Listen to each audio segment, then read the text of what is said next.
Meanwhile, the United States test-fired a Minuteman III intercontinental ballistic missile from Vandenberg Space Force Base in California early Wednesday, just days after President Donald Trump urged a restart of nuclear weapons testing.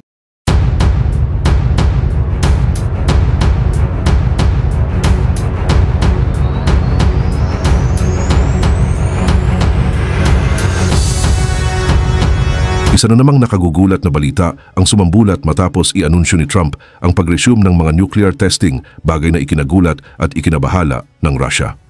Marami ang nagtatanong kung bakit iniutos ni Trump ang nuclear test. Ganun na ba kadelikado ang gera ng Russia at mga kalaban nitong banta o may mas malalim pang dahilan? At higit sa lahat ay paano ito tutugunan ng Moscow? Pero bago ko simulan ay hihingi lang sana ako ng isang like at subscribe. Malaking tulong na ito sa aming mga content creator. Salamat po. Lumagpas na sa hangganan ang United States na nagdulot ng ganap na kaguluhan sa Kremlin. Noong ika-29 ng Oktubre ngayong taon, sinabi ni Trump sa Truth Social na iniutos niya sa Defense Department na ipagpatuloy ang nuclear weapons testing. Ito ang unang pagkakataon sa mahigit 3 dekada mula noong huling US nuclear test noong September 1992. Ginawa ang announcement matapos ang 3 Russian drones ang nahuli na lumabag sa NATO airspace sa ibabaw ng isang lugar sa Belgium na nag-iimbak ng American nuclear weapons.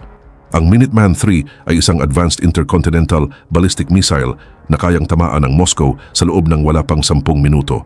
Kaya naman nababahala na ang Russia at bumabalik ang nuclear shadow noong Cold War. Paliwanag ng Secretary of Energy na si Chris Wright noong ika-3 ng Nobyembre na ang US ay walang balak magsagawa ng explosive nuclear tests.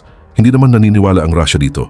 Ang demand ng Kremlin para sa clarification ay hindi lang diplomatic posturing. Totoong kawalang katiyakan ito tungkol sa intensyon ng Amerika at ang kawalang katiyakan sa nuklear na bagay ay kung paano nagkakaroon ng maling kalkulasyon. Kaya kung walang totoong sumusubok ng nuclear weapons, bakit nababahala ang Russia? Ang sagot ay ang Russia ang karaniwang gumagawa ng nuclear threats, hindi ang US. Nangangamba si Putin sa ilang pagkakataon na ang Western support para sa Ukraine ay magdudulot ng hindi pa nagaganap na nuclear response. Noong summer ng taong ito, ipinagyabang niya ang mga bagong invincible nuclear weapons at bagong nuclear tests. Pero ang US ay hindi nagbabanta ng nukes kailanman. Ngayon ginagamit ni Trump ang strategy ni Putin laban sa kanya. At para maintindihan kung bakit ang Russia ay ganito kung makapag-react, kailangan nating maintindihan ang bitag na ginawa ng Moscow para sa kanila mismo. Noong 2023 kasi, sinuspinde ng Russia ang pagsunod sa New START Treaty, ang huling natitirang kasunduan na naglilimita sa deployed strategic nuclear warheads sa pagitan ng US at Russia. Gusto ni Putin alisin ang mga limitasyon sa nuclear posture ng Russia sa pag-asang ang West ay umatras sa issue ng Ukraine. Sa halip, ang kabaligtaran ang nangyari. Ang NATO ay mas lalo pang lumawak matapos lumahok ang Finland at Sweden.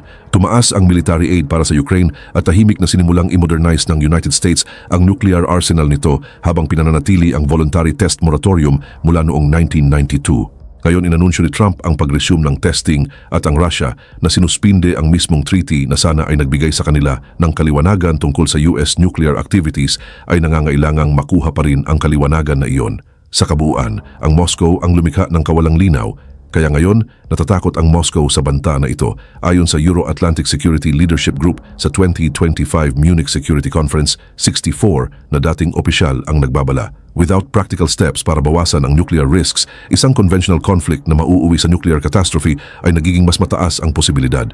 Hindi pinansin ng Russia ang babala na iyon. Kaya ngayon, ang Russia ay nahaharap sa eksaktong senaryo na iyon. Ang pattern ay malinaw na sa loob ng ilang buwan. Nagbabanta ang Russia ng nuclear escalation habang ang West ay hindi pinapansin ang banta na uulit ang cycle. Pero ngayon, iba na ang nangyayari. Ang West ay hindi lang basta ignore ang mga banta ng Russia. Ipinapakita ng Amerika ang sariling nuclear capabilities. Dito na pumapasok ang Minuteman III test na kinatatakutan ng Moscow. Ang Minuteman III Intercontinental Ballistic Missile Test ay technically routine lang. Pero kapag sinasabi ni Trump na iniutos niya ang nuclear testing at mataas na ang tensyon sa Ukraine mula pa noong Cuban Missile Crisis, nagiging ibang bagay na ang test na ito. Ganito ang nakikita ng Russia. Ang mga missile na ito ay may maraming nuclear warheads, umaabot ng higit 6,000 milya, inilulunsad mula sa underground silos sa loob ng ilang minuto at naaabot ang mga target sa Russia sa loob ng 30 minuto. Ngayon, nasa layong higit 200 milya lang ang Moscow mula sa border ng Ukraine habang ang St. Petersburg naman ay mahigit 500 milya. Parehong sakop ng range kung sakaling magkaroon ang Ukraine ng kaparehong kakayahan. 3 taon na ang Russia nagbabanta ng nuclear escalation sa Ukraine. Nagbabala si Dmitry Medvedev ng nuclear consequences kung lalagpas ang NATO sa ilang red lines. Pero ang totoo, ang mga red lines na iyon paulit-ulit nang nalampasan. Dumating ang HIMARS, tapos Storm Shadow cruise missiles, tapos ATACMS, tapos Patriot missile defense systems. Ang tugon ng Russia bawat oras, mas maraming banta, pero walang totoong escalation. Pinipilit ng Minuteman III test ang Russia sa isang impossible position, o mag-escalate ng totoong laban na suicidal, o aminin na walang laman ang mga nuclear threats nila. Pinipili ng Russia ang third option, tahimik na nagpanik habang publicly humihingi ng clarification. Pero habang nakatutok ang Russia sa American missiles, hindi nila napansin ang mas nakakabahalang pangyayari sa gitna mismo ng NATO territory. 3 malalaking drones ang nagpakita ng catastrophic vulnerability sa nuclear defenses ng NATO. Noong 1 at 2 araw ng Nobyembre, lumipad ang mga drones sa Kleiner Military Base sa Belgium. Hindi ito basta-bastang installation. Dito naka-host ang US nuclear weapons sa ilalim ng NATO's nuclear sharing arrangement.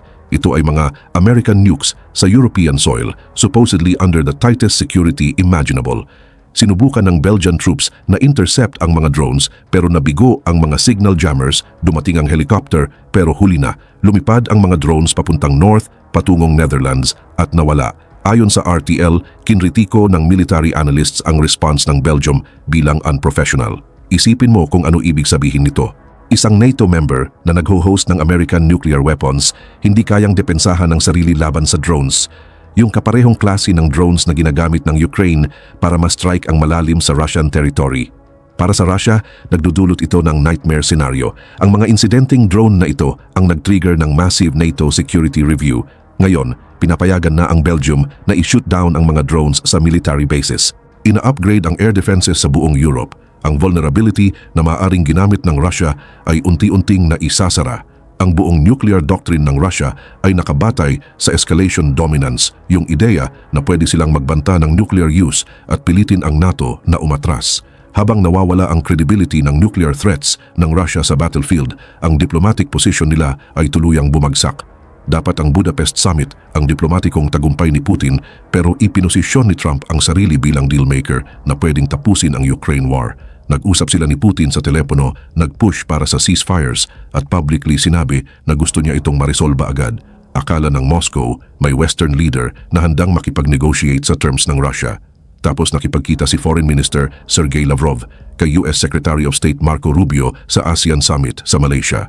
Sa halip na maglatag ng groundwork para sa Budapest, nagbigay si Lavrov ng tinawag ng officials na irreconcilable statements. Hiniling niya na isuko ng Ukraine ang teritoryo, iginiit ang demilitarization, nag-push ng conspiracy theories tungkol sa Nazi control at hiniling na iwan ng Ukraine ang NATO membership magpakailanman. Sabi ng Reuters kay Rubio pagkatapos mag-report kay Trump, sinabi ni Rubio na inulit niya ang damdamin ng presidente ng parehong disappointment at frustration sa stagnation ng peace negotiations. Iniulat naman ng Financial Times na si Lavrov ay mukhang openly tired at tila ayaw makipag-engage. Kinansela ni Trump ang Budapest Summit sa loob ng ilang araw. Para sa Moscow, hindi pwedeng dumating sa mas masamang panahon ang diplomatic failure na ito. Dahil habang ina-alienate ni Lavrov si Trump, nadidiskubre ng mga Russian forces sa Ukraine na ang military strategy nila ay catastrophic ring bumabagsak. Ang laban para sa pokers ay nagsasabi ng lahat kung bakit nagpanik ang Russia. Kinokontrol ng lungsod na ito ang isang major highway na ginagamit ng Ukraine para sa military logistics. Sinusubukan ng Russia na sakupin ito ng ilang buwan na. Noong early November, nandyan na ang Russian forces sa lahat ng district maliban sa isa. Dapat matalo na ang lungsod ilang linggo na ang nakalipas, pero hindi pa rin. Isang Ukrainian soldier na na-interview ng VAK ang blunt na nag-describe ng realidad. Sabi niya, puno ng katawan nila ang battlefield pero tuloy lang silang dumarating. Ito na ang strategy ng Russia ngayon, hindi tactical brilliance. Basta itinatapon lang ang mga katawan sa positions ng Ukraine hanggang may mabasag. Nakakabigla ang numbers. Nawala na ang mahigit 400,000 sundalo ng Russia, patay o sugatan. Libo-libong tangke ang nasira. Pinilit ng Russia na ilabas ang T-62 tanks mula pa noong 1960s mula sa storage. 3 taon na sa invasion, nakikipaglaban pa rin ang Moscow para sa mga lungsod na akala nila makukuha sa loob ng ilang araw. Noong Marso 2022, hawak ng Russia ang mahigit 50,000 square miles ng Ukrainian territory. Ngayon, bumagsak ito sa higit 40,000 square miles. Nawala sa Russia ang 14,000 square miles habang nagsasakripisyo ng 100,000. Pero ito ang talagang kinatatakutan ng Moscow. Habang unti-unti ang Russian forces sa eastern Ukraine, ang Ukrainian drones ay umaatake ng malalim sa Russian territory. Nasusunog ang oil refineries, wasak ang mga ammunition depots. Bawat bahagi ng krisis na ito ay nagpapakita ng parehong realidad.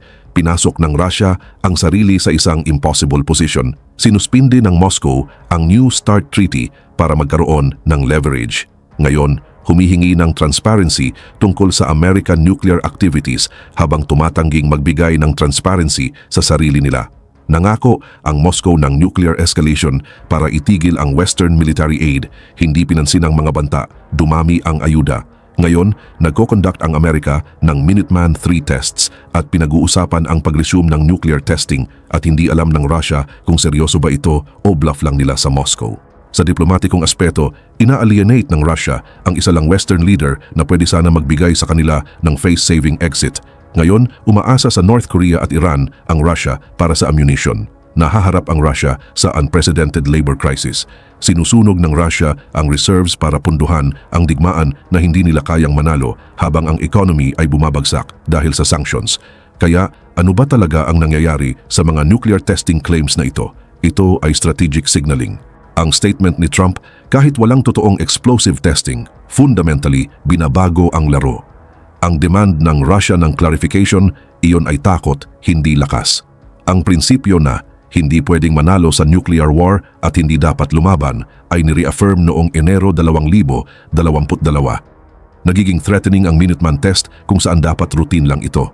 Ipinakita ng Belgian drone incidents ang vulnerabilities habang nagtitrigger ng improvements. Ang collapse ng Budapest ay nagpapakita ng diplomatic failure. Ang POC ay nagpapakita ng military desperation. Hindi ito isolated. Magkakaugnay ang mga sintomas ng failed strategies at dangerous uncertainty. Nasa panic mode ang Russia dahil bawat strategy nila ay sabay-sabay bumabagsak. Ang military campaign sa ika-4 na taon na may catastrophic losses. Diplomacy bumagsak nang hindi makipag-negotiate si Lavrov. Ignored ang nuclear threats. Tumataas ang economic pressure. Western unity nananatiling matatag. Ang nuclear rhetoric ni Trump ay nagdadagdag ng isa pang elemento na hindi makontrol ng Moscow. Ipinapakita ng Minuteman test ang American capabilities. Ang Belgian incidents ay nag-trigger ng defensive improvements. Ang pagkansela ng Budapest ay nagpapakita ng lost patience ni Trump. Mula sa perspektibo ng Moscow, ito ay strategic failure. Hindi pinipigilan ng nuclear threats ang NATO. Ang territorial gains ay hindi nangangahulugang panalo at ang kawalang katiyakan tungkol sa American nuclear intentions ay lumilikha ng fog na kinatatakutan ng Russian planners. Pinaalalahanan ng United States ang Russia kung sino ang may hawak ng nuclear trump card. Ang Russia na sinuspinde ang treaty na sana ay nagbigay ng kaliwanagan. Ngayon ay desperadong humihingi ng kaliwanagan habang lumalala ang posisyon nila sa lahat ng lugar. Gusto ni Putin na intimidate gamit ang nuclear rhetoric. Sa halip, ipinapakita ng West ang nuclear capabilities habang ang military ng Russia ay nagigiba sa Ukrainian mud. Humihingi ng explanations ang Moscow. Nagko-conduct ng tests ang Washington, pinalalakas ng Belgium ang defenses, at sa isang lugar sa Kremlin, nare-realize ng mga opisyal na ang escalation dominance na inakala nilang hawak nila ay ilusyon lang palagi. Ang nuclear shadow ay hindi nagpoprotekta sa Russia. Ipinapakita nito kung gaano hinana ang Russia